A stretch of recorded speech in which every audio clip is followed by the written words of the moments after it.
Iran Israel যুদ্ধ ছড়িয়ে পড়ছে গোটা মধ্যপ্রাচ্যে। ৩ দেশ থেকে ইসরায়েলে হামলা চালানো হচ্ছে। একই সাথে ৩ দিক থেকে ইসরায়েলের দিকে ধেয়ে আসছে মিসাইল, ড্রোন আর গোলাবারুদের ঝড়। এই মুহূর্তে যুদ্ধ যেন ইসরায়েলকে ঘিরে এক সর্বাত্মক আগুনে পরিণত হচ্ছে।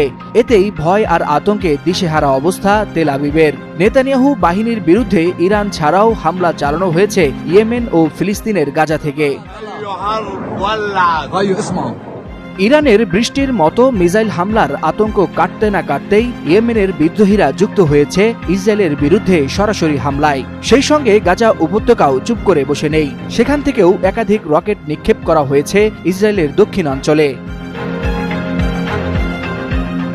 ইসরায়েলের প্রতিরক্ষা বাহিনী জানায়, ইয়েমেন থেকে ছোড়া একটি ব্যালিস্টিক মিসাইল তাদের আকাশ সীমায় ঢুকতেই জেরুজালেম ও পশ্চিম তীর জুড়ে বেজে ওঠে বিপদ সংকেত। মুহূর্তেই আতঙ্ক ছড়িয়ে পড়ে দেশ জুড়ে। তবে মিসাইলটি তাদের আকাশ সীমায় ঢুকতেই সেটি ভূপাতিত করার চেষ্টা করা হয়েছে।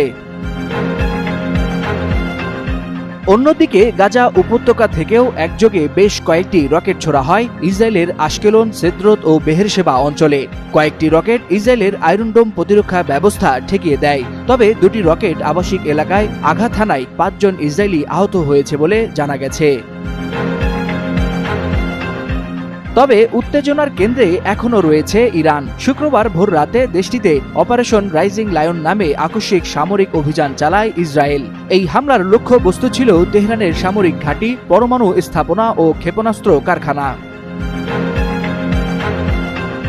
সামরিক বিশ্লেষকরা বলছেন, ইসরায়েলের ৩ দিক থেকে একযোগে হামলা মধ্যপ্রাচ্যের সংঘাতকে এক ভয়ঙ্কর রূপ দিতে চলেছে। বিশেষত ইয়েমেন ও গাজার সক্রিয় অংশগ্রহণে যুদ্ধের জাল ছড়িয়ে পড়তে পারে আরব বিশ্বের অধিকাংশ অঞ্চলে। ওয়ালিউল হাসানাত, যুগান্তর নিউজ।